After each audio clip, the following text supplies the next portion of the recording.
Trust TV ન્યૂઝમાં આપનું સ્વાગત છે। રાજુલા છતડિયા રોડ સ્કૂલ પાસે બે આખલા લડી પડ્યા। નગરપાલિકા શું કરી રહી છે? રાજુલા શહેરના છતડિયા રોડ પર આવેલી શાળાની બાજુમાં ખેતરની જગ્યામાંથી વિહારતા બેઢંક પશુઓ ખાસ કરીને આખલાઓ રસ્તા પર લડી પડતા જનજીવનને મોટો ખતરો ઊભો થયો છે। બપોરના સમયે બે બળદ વચ્ચે ભયાનક લડાઈ થતા સ્કૂલની બહાર ભીડ એકઠી થઈ ગઈ હતી અને આસપાસના બાળકો ગભરાઈને સ્કૂલમાં બેસી રહ્યા હતા।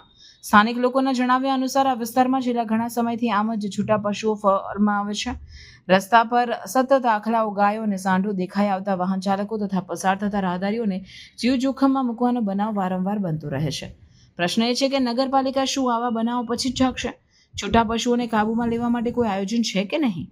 શાળાની બહાર આવી અણધારી ઘટનાએ બાળકોની સુરક્ષા પર પણ અનેક પ્રશ્નચિહ્નો ઊભા કર્યા છે।